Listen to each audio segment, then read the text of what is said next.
Friends, welcome to நம்ம சமையல். இன்றைக்கி ஈவினிங் ரொட்டீன் தான் வந்து பார்க்க போகிறோம். வாங்க வீடியோக்குள்ள போய். ஃபஸ்ட்டு வந்து நான் இன்றைக்கி வந்து உப்புமா செய்யலான்னு சொல்லிட்டு நான் ஆயில் வந்து ஊற்றி கடுகு மட்டும் போட்டுக்கிறேன்.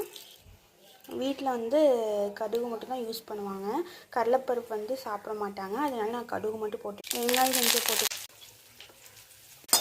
நல்லா வந்து வணக்கி விட்டுக்கலாம். லைட்டாக வந்து உப்பு போட்டுட்டு பால் போட்டு நல்லா வணக்கி விட்டுருங்க. வெங்காயம் அப்போ போட்டால் தான் டேஸ்ட்டு கொடுக்கும், சீக்கிரமும் வணங்கிடும். அதனால தான் நான் கல் உப்பு யூஸ் பண்ணுவேன் ஆனியன் வணக்கும் போது. யூஸ் பண்ணுங்கன்னு சொல்லி கண்டிப்பாக கமெண்ட் செக்ஷனில் சொல்லுங்கள். இந்த வீடியோ உங்களுக்கு பிடிச்சிருந்தா கண்டிப்பாக லைக் பண்ணிக்கோங்க, சப்ஸ்கிரைப் பண்ணிக்கோங்க, மறக்காமல் கமெண்ட் பண்ணுங்கள். என்னோட ஸ்ரீனோ பொட்டிக் சேனலையே சப்ஸ்கிரைப் பண்ணுங்கள். கண்டிப்பாக வந்து எல்லா மெட்டீரியல் நிறைய கலெக்ஷன்ஸ் போயிட்டுருக்கு, ஆஃபர்ஸ் போயிட்டுருக்கு. வேணுங்கிறவங்க வந்து எனக்கு டிஎம் பண்ணுங்கள். நான் வந்து நம்பர் சொல்கிறேன், நோட் பண்ணிக்கோங்க. 8870343242. இதுதான் வந்து என்னோடய வாட்ஸ்அப் நம்பர். இதுக்கு வந்து எனக்கு டெக்ஸ்ட் பண்ணுங்கள். நான் உங்களை குரூப்பில் ஆட் பண்ணி விட்றேன். நிறைய கலெக்ஷன்ஸ் போட்டிருக்கோம் ஆஃபர் ப்ரைஸோட. சூப்பராக இருக்கும் மெட்டீரியல்லாம். மறக்காமல் வந்து எனக்கு டிஎம் பண்ணுங்கள். நான் உங்களுக்கு வந்து குரூப்பில் ஆட் பண்ணி தக்காளி நான் போட்டுக்கிறேன்.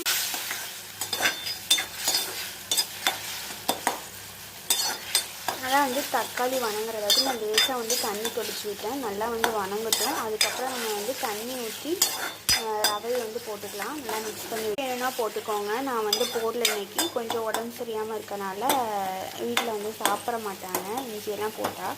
அதனால் வந்து நான் கொஞ்சம் சிம்பிளாக வந்து பண்ணுறதுனால சிம்பிளாக பண்ணியிருக்கேன். உங்களுக்கு வேணும் அப்படின்னா வந்து எண்ணெய், கடுகு, கடலைப்பருப்பு, உளுந்து இதெல்லாம் போட்டு வணக்கிக்கோங்க. அப்புறம் இதே ஸ்டேஜில் வந்து பச்சை மிளகா வேணும்னு போட்டுக்கோங்க. நாங்கள் அதிகமாக வந்து பச்சை மிளகா யூஸ் பண்ண மாட்டோம். அதனால நான் வரமிளகா போட்டிருக்கேன்.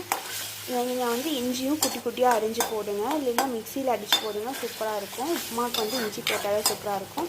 கொஞ்சம் காரம் கம்மியாக இருக்கனால நான் வந்து இஞ்சி போட்டு இதில் வந்து தண்ணி ஊற்றி தக்காளி வந்து நல்லா வேக விட்டாச்சு. அப்போ தண்ணி ஊற்றிக்கலாம். ஊற்றி கொஞ்சம் உப்பு போட்டு நல்லா வந்து மிக்ஸ் பண்ணி விட்டுக்கோங்க. கொஞ்சம் உப்பு போட்டு வாஷ் பண்ணி வச்சுருந்தேன். அதை கொஞ்சம் வந்து மிக்ஸ் பண்ணிக்கோங்க.